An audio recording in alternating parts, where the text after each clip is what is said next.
The question from Mr. Vinay Nayak is, quote, how to be more deeply involved in manana? Shravana seems easy, but not manana. What are the hints to sink down in reflection? Unquote. Manana is actually easy. That is relatively straightforward. It's deep manana. Is possibly we don't do manana deeply enough, but manana is actually very natural. When we read anything, unless we read it extremely superficially, we try to understand what we're reading. The effort to understand, to assimilate what is meant there is manana. But the normal manana, the manana we do naturally is often quite superficial. But what Bhagavan is teaching us is extremely deep. And though what Bhagavan teaches us is very simple, it is at the same time very deep and very subtle. So we need to think about it very carefully.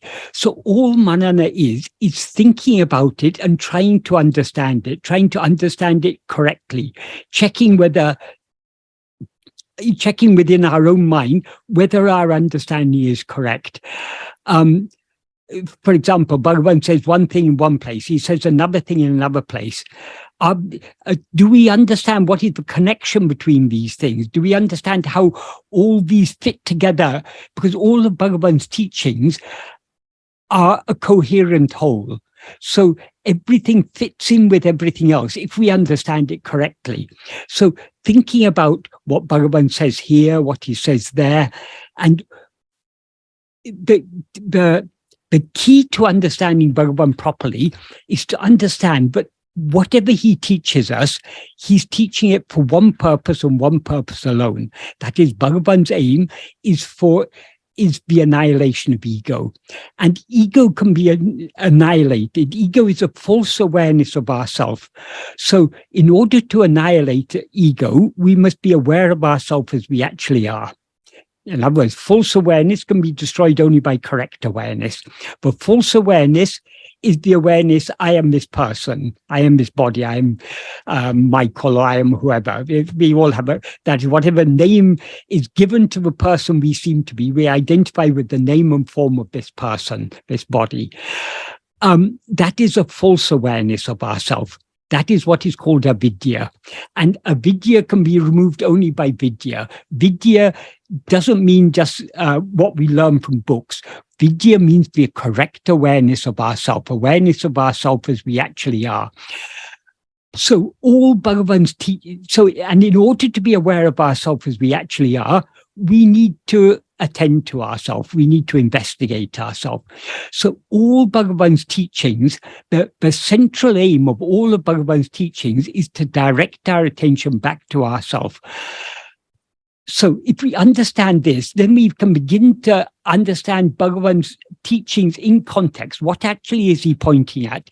And how each particular teaching is connected with this one central point of turning our attention back to ourselves. That is the aim of all of Bhagavan's teachings. So thinking about these things carefully and trying to understand, that is what manana is. In order for our manana to become deeper, we need to actually put it into practice. That is, sravana, manana, nididhyasana. They are three parts of one process. And it's not a process, it's not a linear process. It's not first we do sravana, then we do manana, then we do nididhyasana, and that's the end of it. No. But it's an iterative process. That means it repeats itself as we go round and round and round, so to speak. That is, when we read Bhagavan's teachings first, we understand something. We try and think about it, and we'll understand a little bit. But then we have to try to put it into practice. When we put it into practice, we will gain more clarity from within. And then when we read again, we'll understand more deeply what Bhagavan is saying. The more we are able to see what he's saying, the more deeply we'll be able to think about it, the manana, and so the deeper we'll be able to go in our practice. So Sravana, Manana, Nididhyasana, these should be going on throughout our life. That is, what is most important of all is the practice, the Nididhyasana. That means turning our attention back towards ourselves. But in order to understand what is meant by self-investigation, what is meant by self-attentiveness, we have to understand Bhagavan's teachings correctly. The deeper and more subtle our understanding is of the teachings is, the deeper and more subtle our understanding of the practice will be. So, but the reflection that goes on in the manana, the manana part of the process, that is thinking deeply about it. It may seem to be just a conceptual understanding, but actually manana is about more than a conceptual understanding. We need to actually see the truth in what Bhagavan says. We need to recognize when, for example, Bhagavan says, if ego comes into existence, everything comes into existence. If ego doesn't exist, everything doesn't exist. That's what he says in Upadēśa verse 26. But is this just mere words, or do we actually understand what he means? What actually is Bhagavan saying there? If we think about it, this is actually our experience. Only we rise and stand as ego during waking and dream. In sleep, ego ceases to exist, albeit only on a temporary basis. But so long as we rise and stand as ego, we're aware of so many other things. We're aware of the world, the mind and our thoughts and emotions and so on and so forth. Everything, all phenomena appear only when we rise as ego. When we don't rise as ego is in sleep, we're not aware of anything other than our own being. So we can begin to recognize the truth on what Bhagavan says. We need to actually see it in our own experience. But it's actually even more than that. It's just as we go deeper and deeper in the practice, we will just recognize more and more clearly what Bhagavan is saying. So the manana, though initially it's just trying to understand the concepts, trying to understand what Bhagavan has taught us conceptually, but it's also about seeing more deeply what actually he means. So truly speaking, though we talk of Sravana, Manana, Nididhyasana, the boundaries between these are not so clear. That is, if we are doing the Sravana, if we're reading properly, we'll be thinking about it while reading it. So there's an overlap between the Sravana and Manana. And if we're doing the Manana correctly, it will automatically be drawing our attention back to ourselves. So there's an overlap there. Even between the Sravana and the Nididhyasana, there's an overlap. But if we're really paying attention to what Bhagavan is saying, that will turn our attention back to ourselves. So this process of Sravana, Manana, Nididhyasana, it's actually a very natural process. Even when we're learning some worldly thing, if we're studying at college or something, studying some subject, we don't just read the books. We read them and we think about them, we try to understand what is said there. And if it's a more practical subject, we try to put it into practice. And when we try to put it into practice, then we come across difficulties and we go back to read some more and then we understand some more. So this is a natural process of learning. So the question is how to be more deeply involved in manana. Sravana seems easy, but not manana. What are the hints to sink deep in reflection? That is, the manana will come naturally to us to the extent that we're really interested. When we read Bhagavan's teachings, if we're really interested in what he's saying, if we really want to understand what Bhagavan is pointing at, the manana will come naturally to us. And if we are doing the Sravana without manana, we are not really doing the Sravana properly, because merely reading things, we can't understand merely by reading it. We have to think about it, try to understand what is meant there. What is Bhagavan actually, what's he mean? What do these words pointing at? But ultimately, the subject Bhagavan is talking about is an extremely subtle subject. The words cannot adequately express what Bhagavan is talking about. So Bhagavan's words are pointers. We need to understand what is being pointed at. So, and the most effective way to deepen our manana is to put it into practice, because when we're putting it into practice, that's when we're doing the nididhyasana. Nididhyasana means deep contemplation. That implies deep contemplation on ourselves, on our own being. When we're meditating on ourselves, when we're contemplating ourselves, we are attending to the original source of light, the original light, the light of pure awareness that is always shining in our heart as I am. So the true clarity comes from within.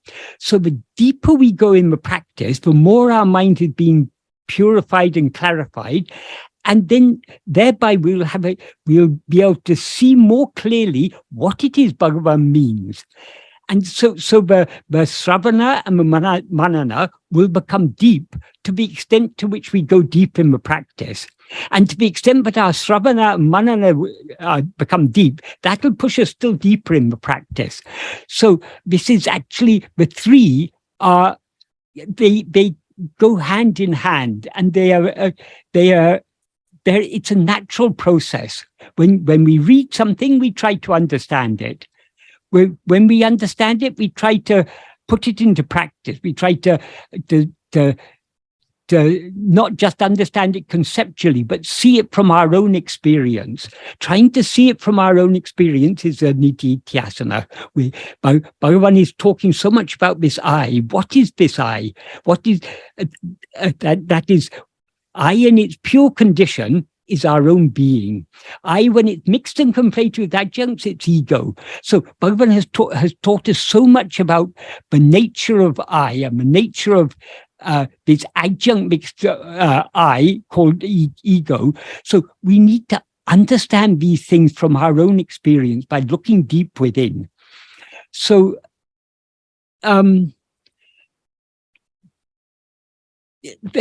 it's very difficult to give a single answer to a question like this.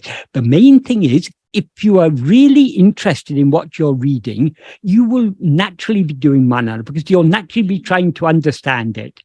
And the deeper you go in the practice, the deeper your manana will also become. So I hope this is, it's probably not an adequate answer, but I hope it's at least pointing you in the right direction. Vinay, I hope this is an answer that you find useful, and that you're able to apply in your own life. So now I will begin to talk about Upadēśa Sāraḥ, which is the main subject for today. Oh, and by the way, Vinay, if you want to ask any further questions, you can ask the questions and I can come to them after I've finished talking about the verses. So last time I spoke about verses, I think, if I remember correctly, 24, 25, and 26. So this time I'm going to be taking up 27 onwards. But before I proceed any further with 27, I just want to put all this sequence of verses in context. We need to understand what Bhagavan is, what is the central point Bhagavan is talking about in these verses. That is, in verse 19, Bhagavan is describing the practice of self-investigation and what happens when we investigate ourselves. That is, the basic meaning is, by investigating from where this I rises, I falls down. This is self-investigation. That is, aham ayam kuta bhavati chimvata ai patiyaham nijya-vicharanam. That means by investigating from where this I rises, this I means ego, I falls down. this is self-investigation. So there he's talking about the practice of self-investigation. Then in the next verse, verse 20, he talks about what happens when this I falls down. I falling down means I is annihilated.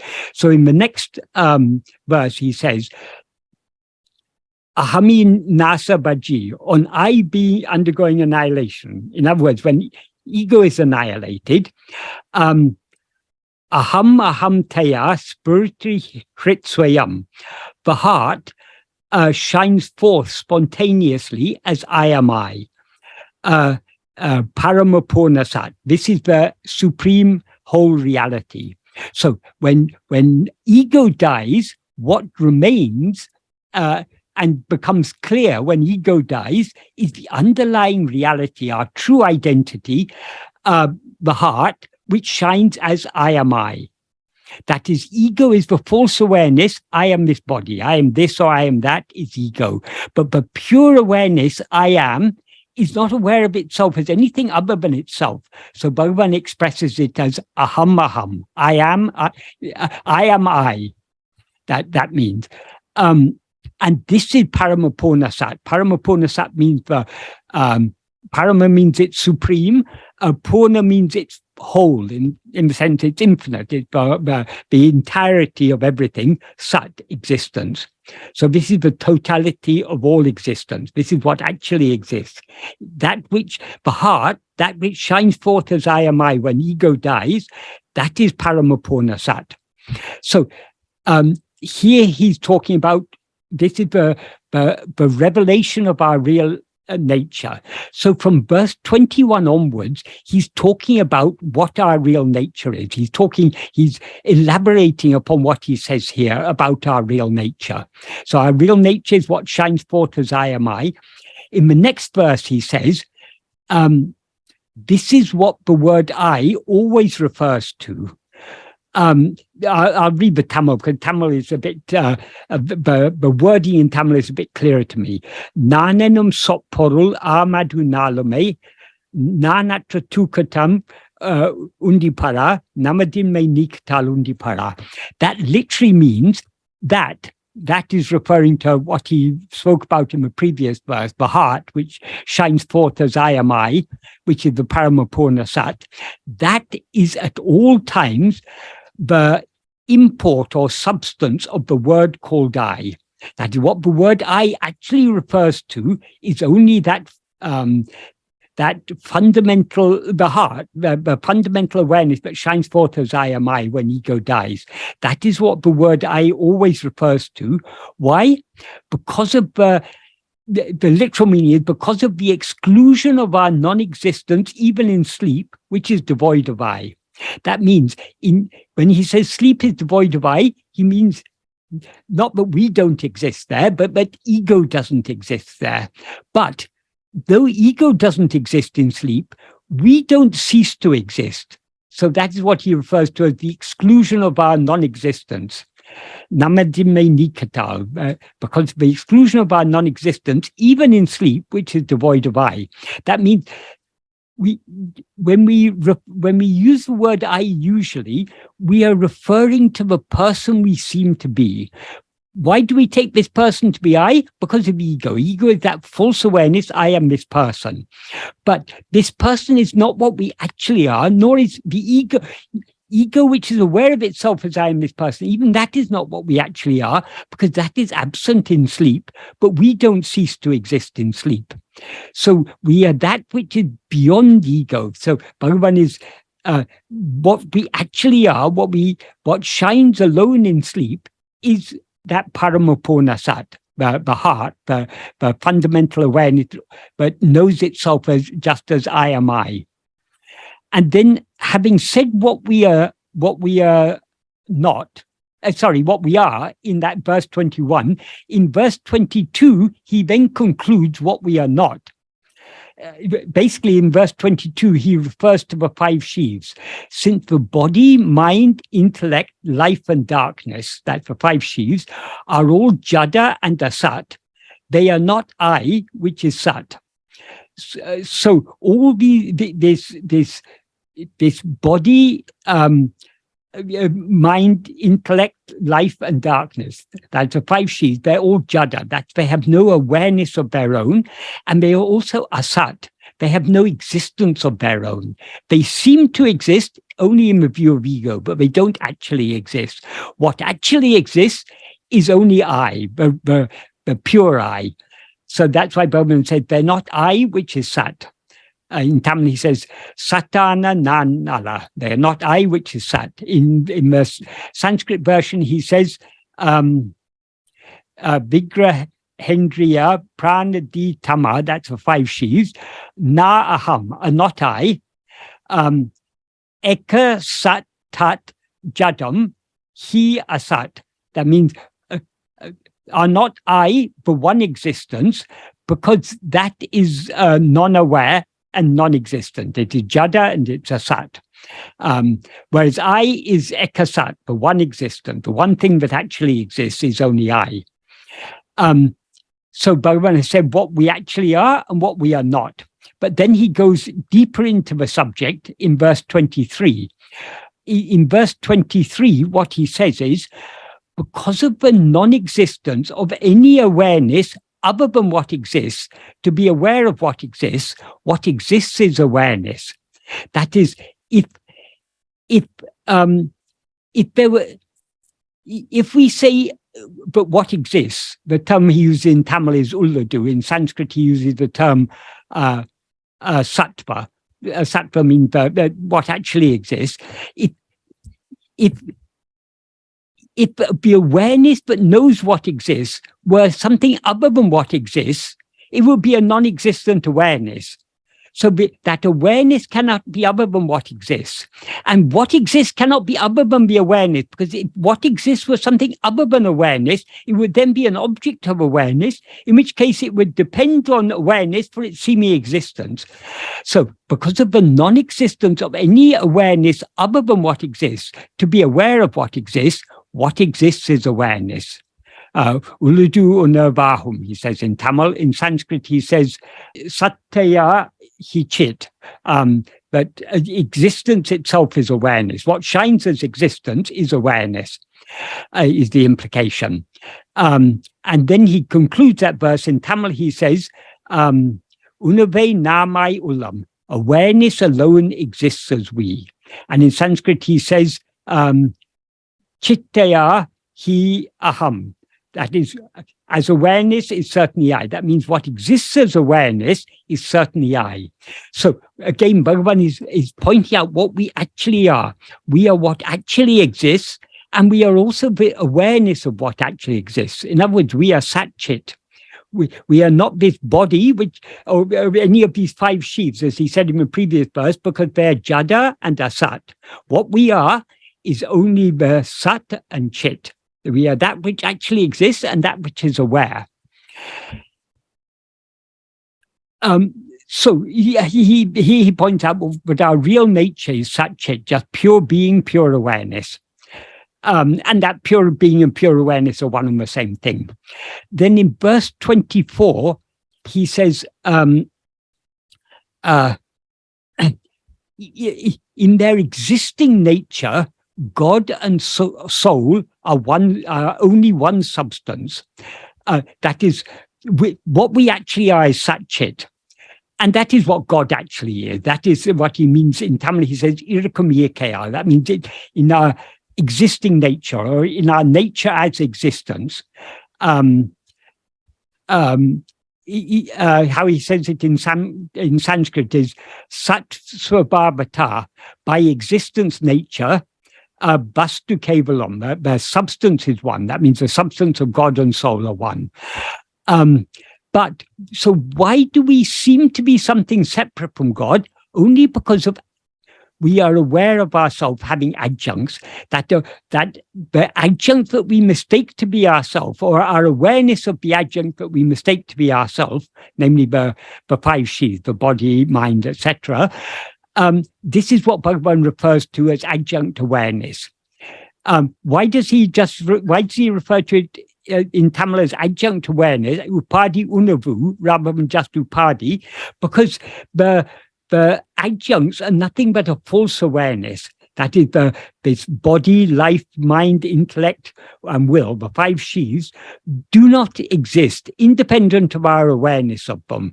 So it's the awareness we have of them that is what makes it, and because we take them to be ourselves, that is what makes it.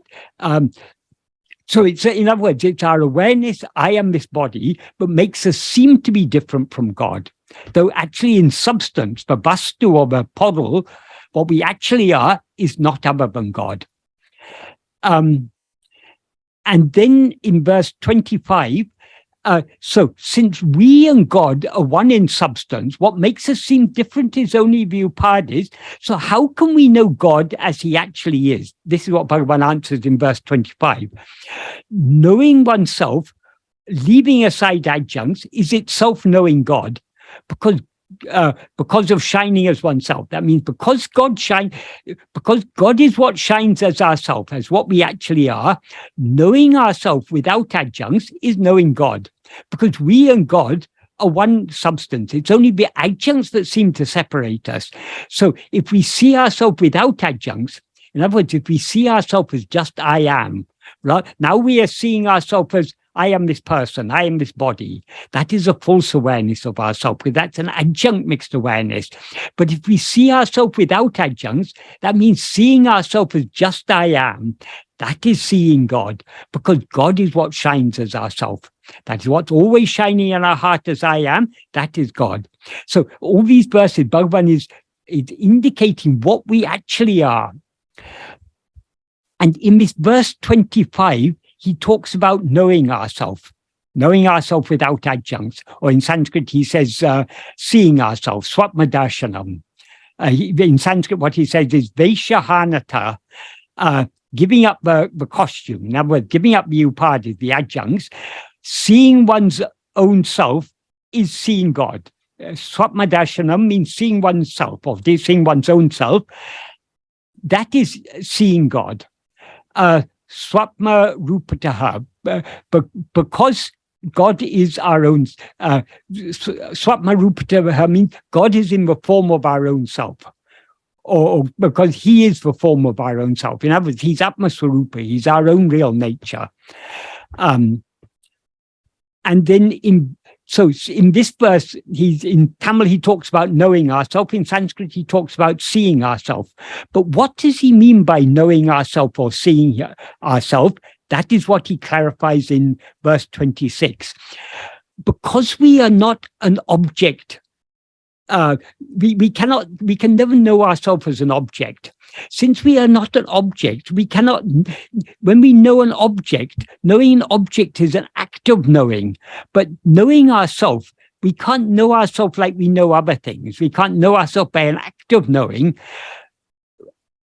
We know ourselves just by being ourselves, because what we actually are is just awareness, and awareness doesn't need to do anything to know itself. That is the idea in verse 26. So what he says in verse 26, in Tamil, he says, Tanai iratale tannai aridalam. That means being oneself alone is knowing oneself. Tani rendatratal. Because oneself is devoid of two. In other words, we are not two different things, one self to know another self. This is Tanmayanishta. And in the Sanskrit version, he says, Atma samstitihi, being oneself, swapnadarshanam. That is, being oneself is seeing oneself, one's own self. Atma nidvaya, because oneself is not being two. It's devoid of two-ness. There's not we cannot know ourselves as an object, because we can't. To know ourselves as an object, we'd have to split ourselves in two. One half of ourselves a subject to know the other half of ourselves an object. But obviously, we cannot be split. We cannot divide ourselves as subject and object. So we can know ourselves only by being ourselves. That's the idea in this verse. So this is where we came up to last time. So since he's talking here about, the main message here is that knowing ourselves is nothing but being ourself. So in the next verse, he talks more about the nature of real knowledge. Real knowledge means the knowledge of ourselves as we actually are.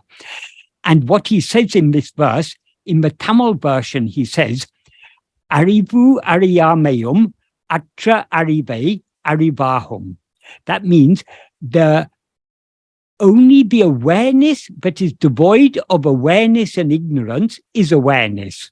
He puts it very, very succinctly. So what does this mean? What the arivu ariyamayum, that means awareness and ignorance, or knowledge and ignorance, that is referring to knowledge or awareness of other things and ignorance of other things. So that pure awareness that is completely devoid of knowledge or ignorance about anything other than itself, that alone is real knowledge, is the implication. And then he says, unmeidu, this is true, or this is the truth, or this is the reality, or this is what is real. Why? Arivataku ondru ilve. There is not anything for knowing.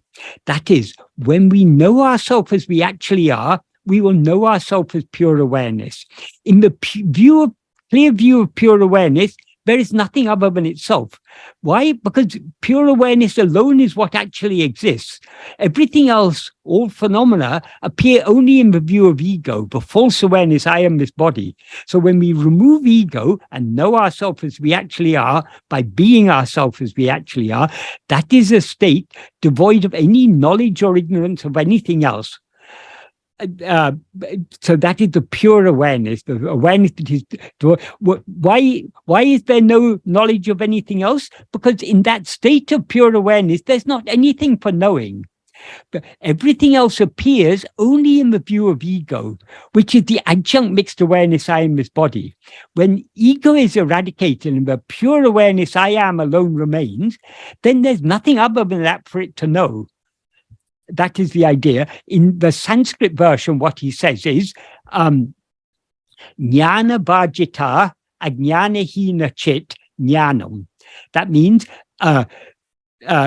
awareness, chit, which is devoid of knowledge, jñāna varjitā, and bereft of ignorance, ajñāna hīna, is knowledge. Here knowledge is used in the sense of awareness. So if we translate both jñāna and chit, if we translate both as awareness, because that's what they both imply, it's the meaning is awareness devoid of awareness and bereft of ignorance is awareness. It's the real awareness. So in other words, the pure awareness alone is the real awareness. The awareness that knows anything other than itself, or is ignorant of anything other than itself, that is not the real awareness. That is ego. It's ego that knows other things. And because we know other things, we know that there are so many things we don't know. The more we know we don't know. So knowledge and ignorance both exist only for ego. In sleep, when ego subsides, all knowledge and ignorance comes to an end. And then what remains shining is the pure awareness I am. And then he concludes the verse in Sanskrit by saying, asti jñātum antaram. That means, is there another to know? In other words, is there anything other than ourselves to know? In the state of pure awareness, there is nothing other than ourselves to know. This is a very, very important verse. And this verse is so important, that the central idea of this verse is so important, but he repeats the same idea in verse 12 of Upadēśa Sāraḥ. The first sentence of verse 12 of Upadēśa Sāraḥ is almost identical to the first sentence in this verse 27 in Upadēśa Sāraḥ. That's what he says is, Arivu ariyamayum atradu arivu ame. That means what is devoid of knowledge and ignorance is actually knowledge. Or what is devoid of knowledge and ignorance is actually awareness. That is the real awareness, the actual awareness is only that awareness which is devoid of knowledge and ignorance. And then he goes on to say, Arium adu unme arivu ahadu. That which knows is not real knowledge. What he means by that which knows anything other than itself is not real knowledge. That is, the real knowledge is pure awareness. Pure awareness never knows anything other than itself. It does know itself, but not in the sense that of knowing other things. It knows itself just by being itself, because it is pure awareness. And then he says, Aridaku arivittaku anyum indrai olivadal tan aribahum. That means since one shines without another for knowing or for causing to know, oneself is knowledge. Oneself, in other words, oneself is the pure awareness. Parandru, one is not a void. Well, what we actually are is not a void. Ari, know this. So this is such an important idea, but he's repeated it both in Upadēśa and in Upadēśa. Upadēśa he composed about April 1927, and just over a year later, in July, August 1928, he composed Upadēśa. But this is such an important idea. He repeated it again. He repeated it when he composed Upadēśa. He elaborated upon it a little. So why is this so important? Because knowledge and ignorance of anything other than ourselves, firstly, it's a dyad, it's a pair of opposites. And secondly, the knowledge and ignorance of other things appears only in the view of ego. It's only ego that knows things other than itself. And because it knows some things other than itself, it knows there are so many things that it doesn't know. Or it seems to it that there are so many things it doesn't know. But in the state of pure awareness, ego is absent. So all knowledge and ignorance of other things is also absent. So there's nothing other than ourselves to know. That's why he ends by saying, asti jñātum antaram. Is there any other to know? Why does Bhagavan say that the pure awareness is not only devoid of knowledge of other things, it's also devoid of ignorance of other things? The reason being, we can be said to be ignorant of something only if it exists. If someone invents some piece of history and said there was a major war in 1990, do you know about it? We will say, no, I know there was no such war. We cannot be said to be ignorant of that war because there was no such war actually took place. So you can only be said to be ignorant of something if something actually exists. If something doesn't exist, if something that has no existence, we can't be said to be ignorant of it. So, but in the view of pure awareness, there is nothing other than itself for it to know. Since there's nothing for it to know, there's nothing that it doesn't know. It's true, it doesn't know anything other than itself, but it can't be said to be ignorant of anything other than itself because there's nothing other than itself for it to know. It alone is what actually exists. That's why the knowledge and ignorance of other things, they're a pair of opposites, they're a dvandva, a dyad. So all pairs of opposites seem to exist only in the view of ego. Our real nature, the pure awareness that we actually are, is beyond all pairs of opposites. All pairs of opposites like existence, non-existence, knowledge, ignorance, awareness, non-awareness, happiness, unhappiness, is beyond all life, death. Is beyond all such pairs of opposites. Because in its view, there's only one thing that exists, namely itself, and there's nothing else exists at all. As Bhagavan said in the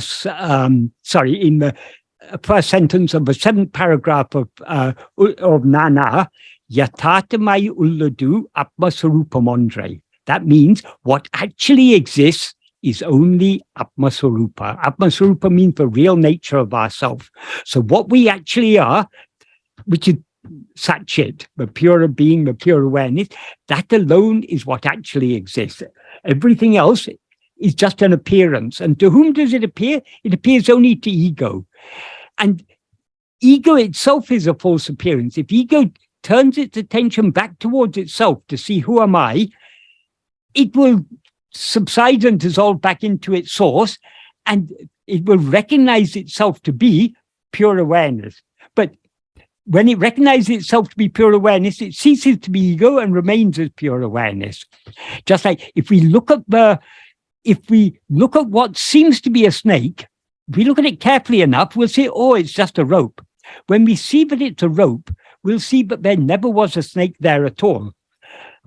Likewise, when we see ourselves as pure awareness, we will know that we were never ego.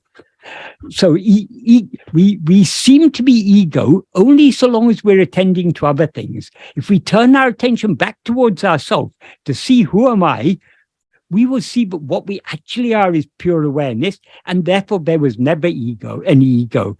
And since everything else appeared only in the view of ego, when we know there's never was any ego, there never was anything else. So the ultimate state, as Bhagavan often pointed out, the ultimate truth, the paramartika satya, is only ajata. Nothing has ever ceased to exist.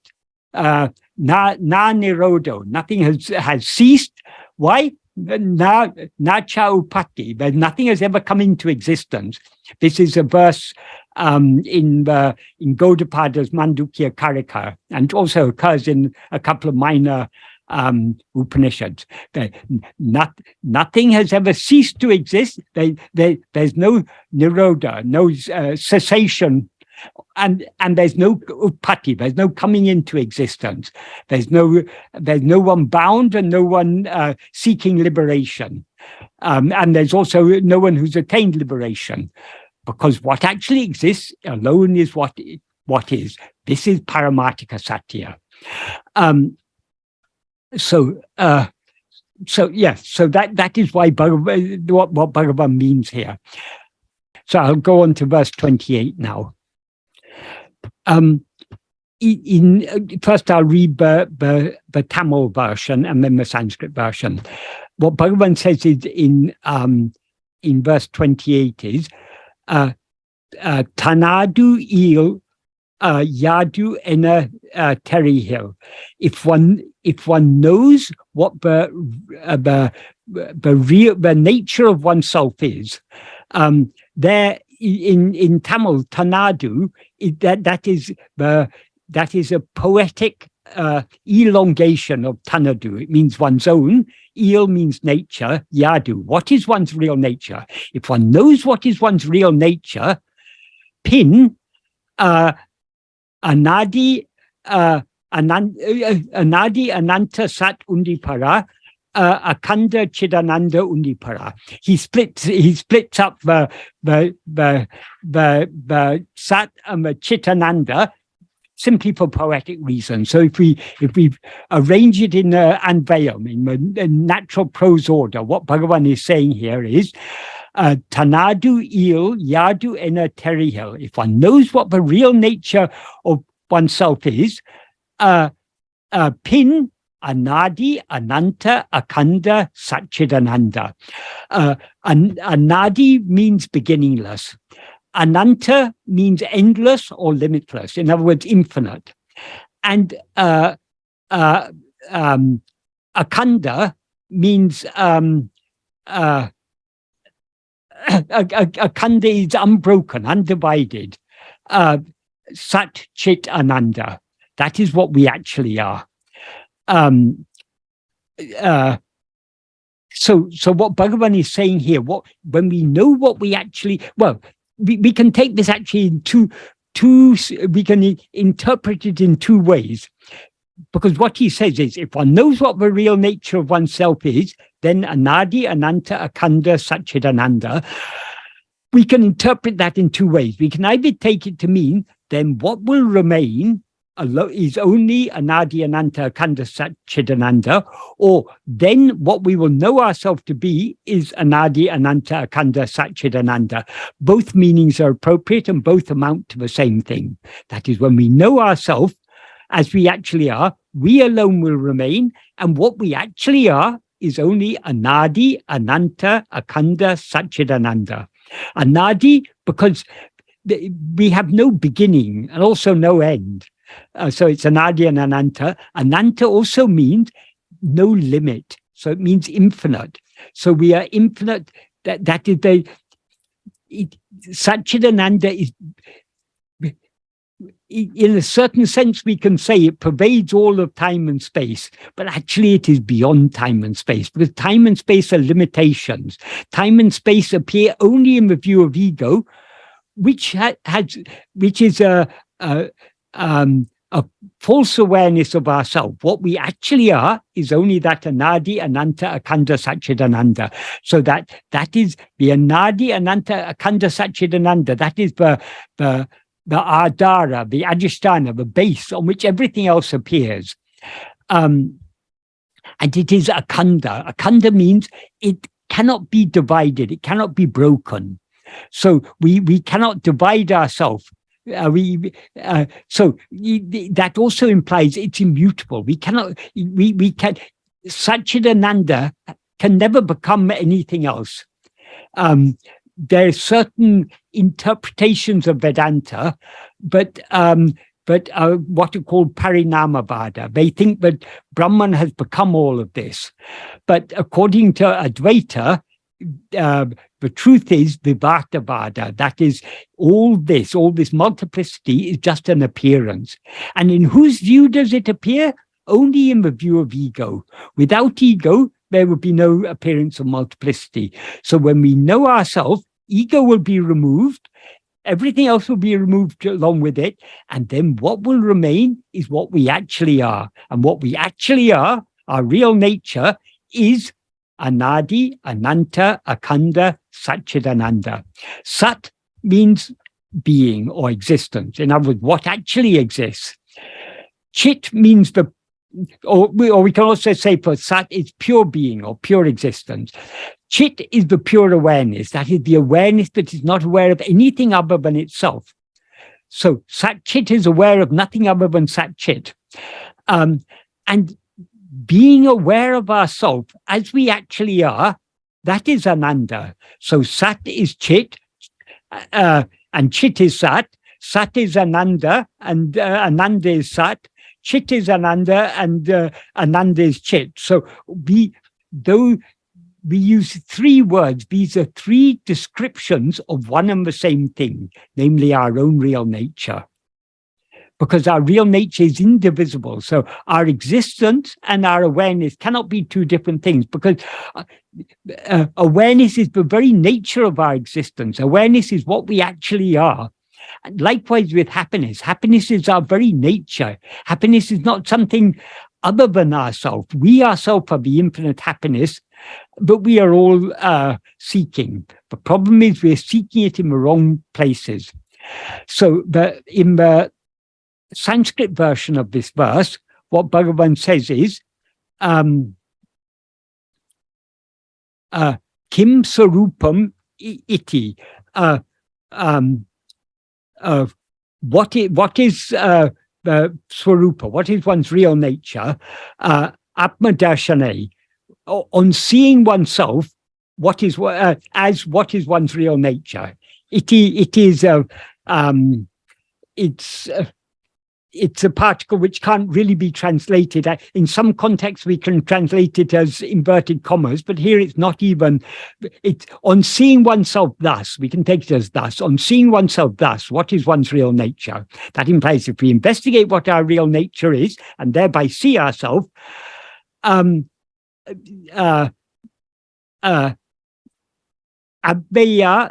abhava, apurna, chitsukam. Abheya is imperishable. Abhava, unborn. Apurna is full, whole. Chitsukam, awareness, happiness. Here, because of the brevity of the Sanskrit meter, Bhagavan didn't mention sat here, but it's implied, obviously, because that is, chit is sat and sat is chit. So when he talks about chitsukam, happiness of that is awareness, that awareness is sat. So though sat isn't mentioned explicitly in the Sanskrit, it's implied here. So the words he uses, the abhya means immutable or imperishable. That is, it cannot change in any way. It cannot perish. It cannot decay in any way. Abhava is means unborn. It has never taken birth. It has no origin because it's ever existing, and it's apurna. It's the whole. It's the infinite whole. Apurna means what is full, whole, or complete, but it implies what is infinite, because only the infinite is the whole. Anything less than the infinite is a part. So, does anyone have any questions about this verse?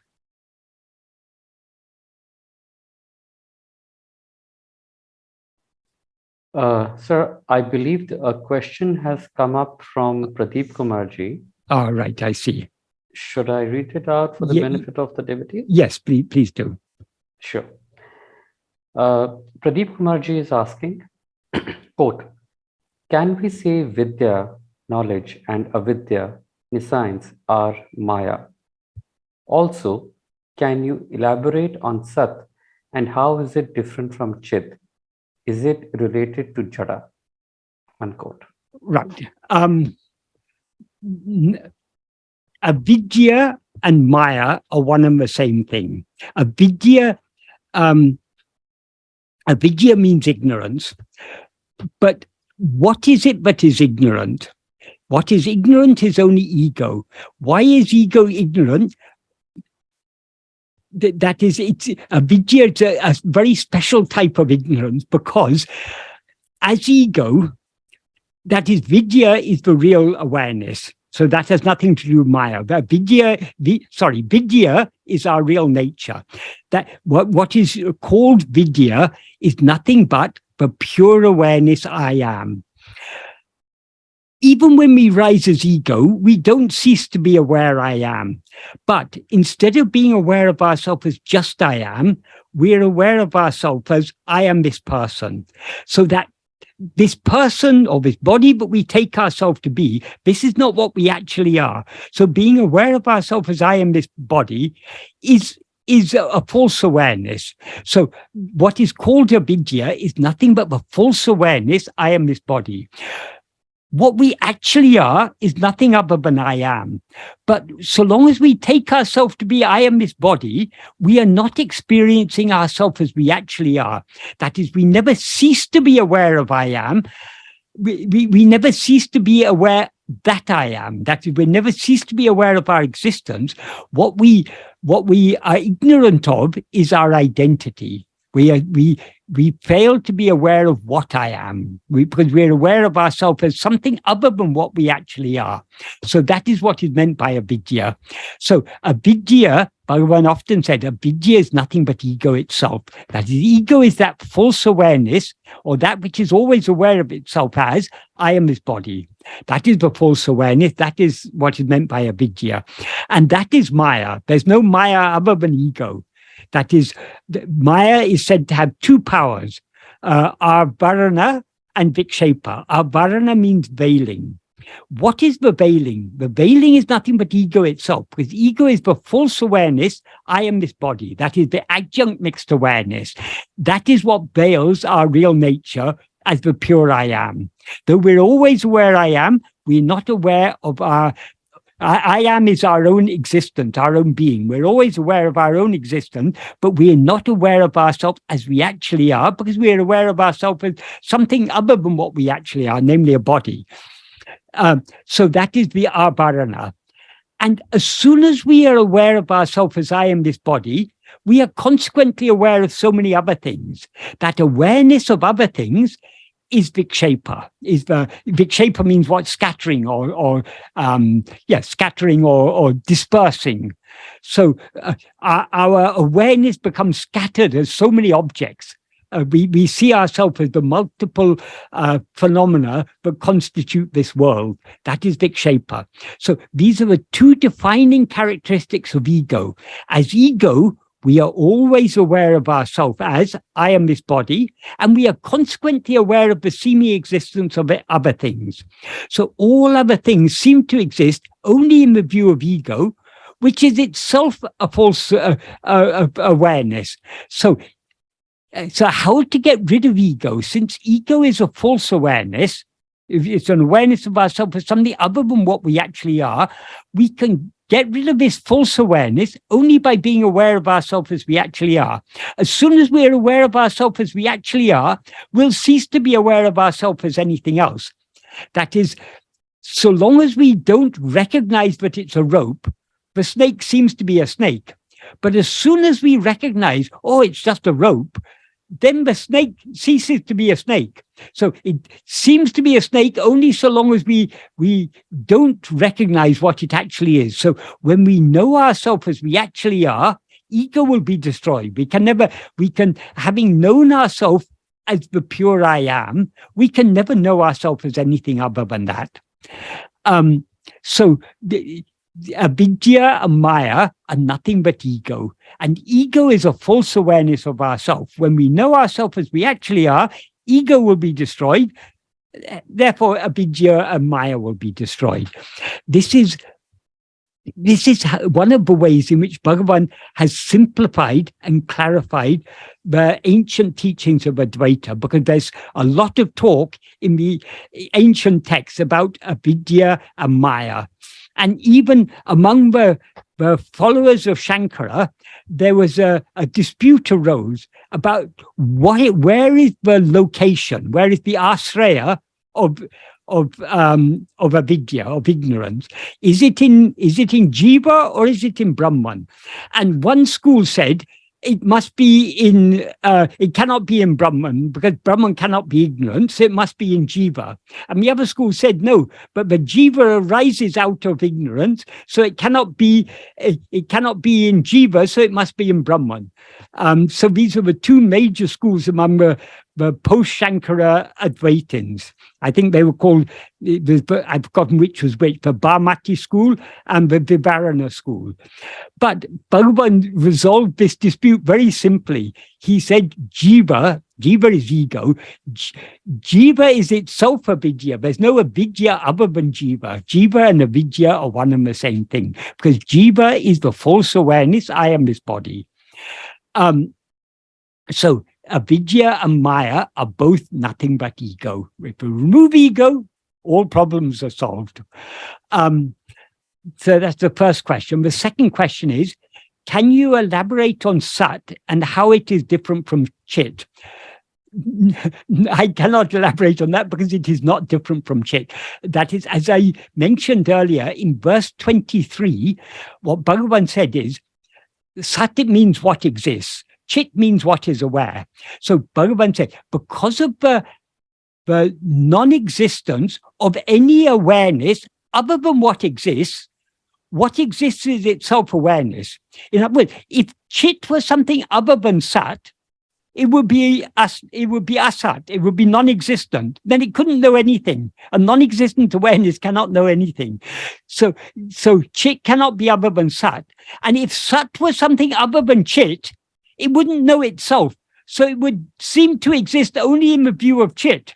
So Sat and Chit cannot be different. They are one and the same thing. And what is Sat Chit? You are that, tattvamasi. That is, we ourselves are what actually exists and what is aware of what actually exists. Because what actually exists and the awareness of what actually exists are one and the same thing. That is, our existence and our awareness of our existence are not two different things. So Sat Chit is what is always shining in us as the pure awareness I am. That is our pure awareness. That is our pure being. In other words, that is what we actually are. So Sat and Chit are one and the same thing. Sat means what actually exists. What actually exists? Only the pure awareness I am, which is our own real nature. When Bhagavan says in Nana, in the 7th paragraph, what I referred to earlier, Yathatamai uladu, what actually exists, Atma Sarupam, Andre, is only Atma Sarupa. Atma Sarupa is the real nature of ourself. The real nature of ourself is Chit, which is Sat, and Sat, which is Chit. So Sat and Chit are inseparable. They're two ways of describing the same thing. That is, what actually exists is only awareness. So what actually exists is, that means Sat, awareness means Chit. So what actually exists is awareness. But the awareness is not the awareness that we call mind. That is the awareness that knows other things. It is the pure awareness, the awareness that is aware of nothing other than itself. That is the awareness that Bhagavan describes in verse 27 when he says, the awareness that is devoid of awareness and ignorance of other things is the real awareness. So the real awareness is the pure awareness. That itself is Sat. Uladu unavahum, as Bhagavan says in verse 23, or in the Sanskrit version, how did he say it? Sattaya hi chit, I think. Yes, Sattaya hi chit. Sattaya literally means as awareness. He means certainly, chit is awareness. So that implies what shines as Sat is certainly awareness. In other words, what actually exists is only awareness. And then is it related to Jada is the fine thing. Jada is the opposite of Chit. That is, Chit means what is aware, Jada means what is not aware. So all the reality, what actually exists is Chit. When we rise as ego, we are aware of ourselves as I am this body, and consequently we're aware of other things. The body and all other things, all objects, all phenomena are Jada. They're not aware of anything. So is ego Chit or is it Jada? It is neither one nor the other. It is a confused mixture of the two. That is why ego is called Chit Jada Granti. That is, ego is the false awareness, I am this body. In other words, it's that which is aware of itself as I am this body. In that adjunct mixed awareness, I am this body, the I am portion, that is the Chit, that is the pure awareness. The awareness that is the Sat-Chit, that is I am. The body is an adjunct. The body is Jada. I am is Chit. When these two are mixed and conflated together, when they're taken to be one, that is what is called Chit Jada Granti. That is the not formed by the entanglement of Chit and Jada. Of course, Chit is never actually entangled. But in the view of ego, our awareness seems to be now entangled with this body. We seem to be aware of ourselves as I am this body. I is the name of awareness. That is, awareness is always aware of itself as I. The body doesn't, as Bhagavan says in verse 24 of Uludunapdu, Jada Udul Nanenadu. The insentient body does not say I.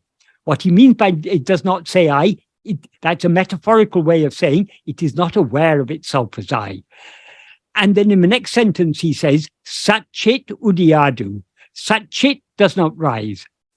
And then in the third sentence, in between, one thing rises as the extent of a body.